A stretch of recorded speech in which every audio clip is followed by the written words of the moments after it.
Hi everyone, I hope you're keeping safe and well. Today we're going to be looking at something called the CRAAP check. The CRAAP check is something that helps you make sure that when you're doing research on your own without your teacher or tutor, that you're finding the correct information and you're putting in all that hard work to find it out and learn it. You want it to be true. So why is it important to check your sources, and why is it important to learn the correct information? Obviously, the first thing is you don't want to waste your time. But generally in life, you need to remember that everyone is entitled to an opinion, but not all opinions about everything are equal. So to give you an example, if you had a toothache, would you go to a dentist, a sweet shop owner, or a mechanic? You'd probably go to a dentist because a dentist has studied teeth. If you were driving in your car and it started to make a funny noise, you would go to the mechanic. If you wanted to make some sweets or a cake for someone, you would go to the person who ran the sweet shop or the bakery. Everybody has their area of expertise, and their opinion in what they have studied and have experience in is their best opinion. Some people have several. So for example, Mr. Andrews is a nurse and a teacher, so he has two areas of expertise.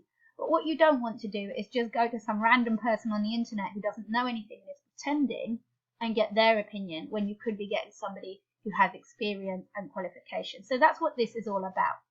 Whenever you want to put your information into your work, you need to be sure that it's based on the truth, that it's up to date, and that you know the bias, because different people have opinions based on the same fact.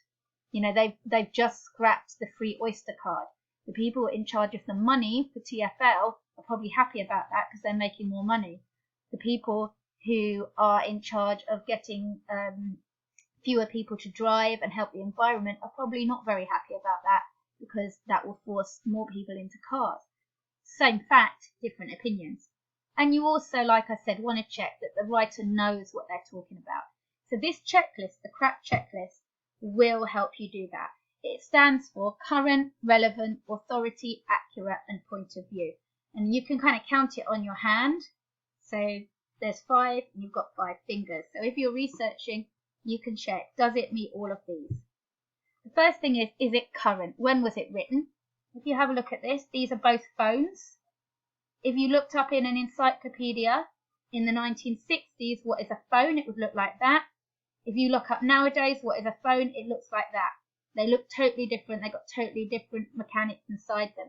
So you need to know when something is written to check it's up to date and it's the best and most modern possible information. Remember, if it's not been checked yet, so in science they might say, has it been peer reviewed? Has it been checked by the scientists? It might be too new. But generally, what is the newest accepted information, the most up to date?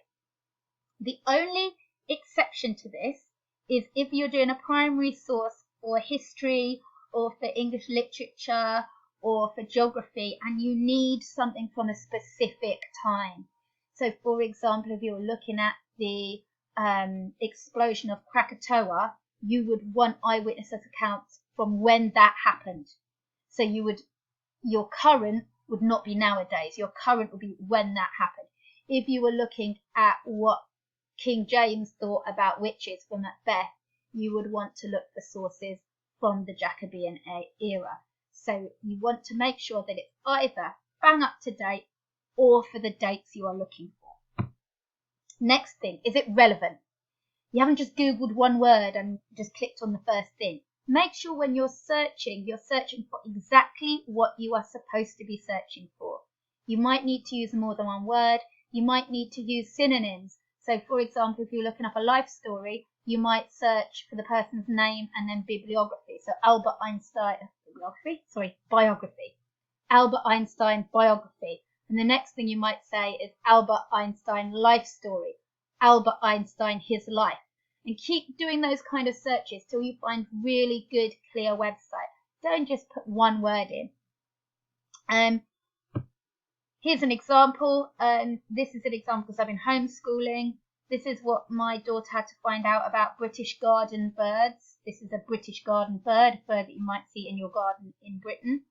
If you just put in birds, this was on the first page. I think I'd scream and run a mile if I saw that in my garden. That is not an American eagle.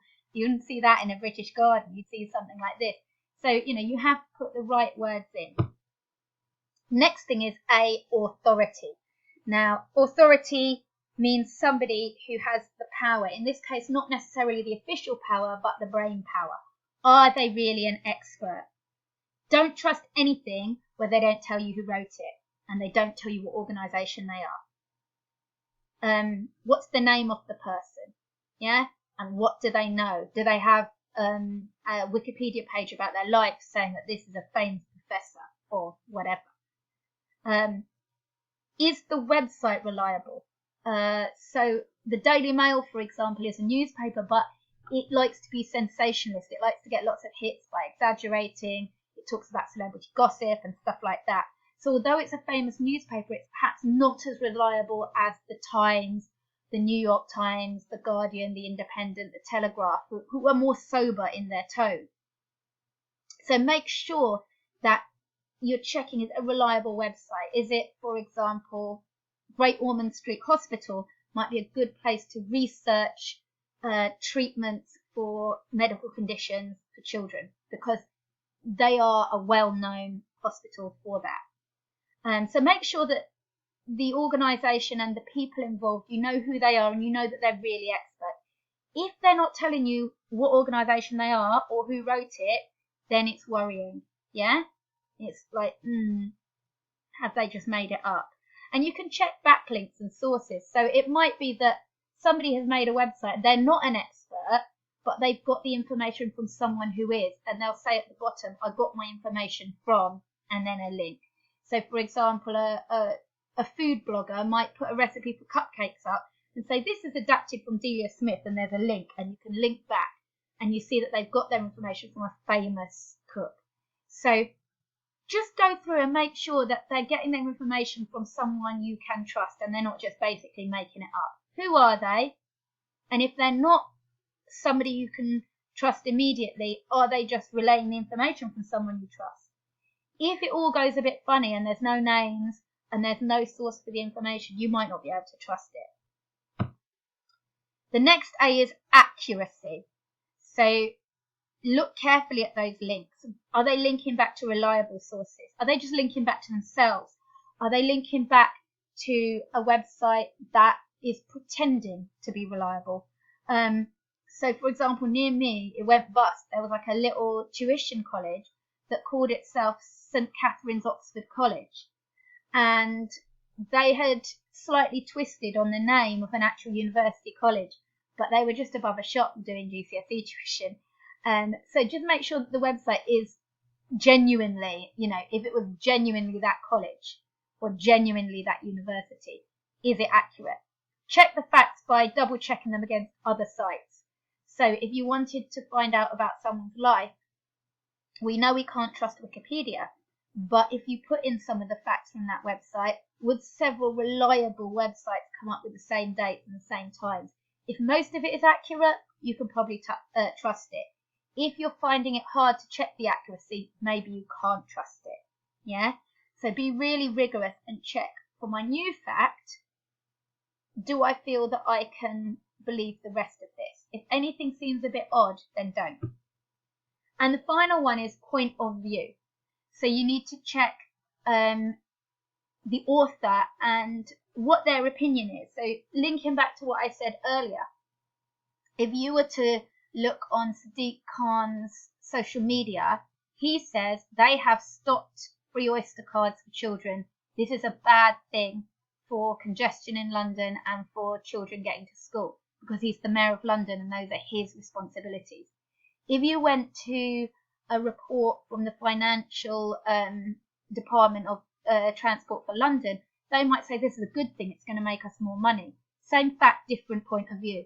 Now, it's okay to use different point of view and bias, so long as people are open about it, so long as people are saying what they think and why. You might find that maybe if they're trying to sell you something or they're political, they might be a bit shifty about this. They might pretend that they're not biased, but really they are. So look at things like, is only one side presented as good and the other side is presented as bad? Is there emotional language? And up here, look at the author. What organisations and interests do they have? You can still use the information so long as you know which side it's on. And maybe you look at something from the other side to balance it out and make your own mind up. So remember that the same facts will have two different points of view about them. Make sure that you're aware of bias and that you're aware of the difference between truth and opinion.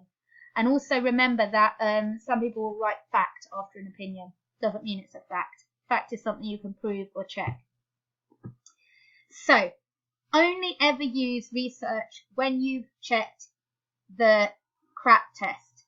Is it current? Is it relevant? Is it written by someone who is an authority, has a good training in the topic? Is it accurate in its facts? And what is the point of view? Once you know that, you can use it. But equally, you've got to play it forward.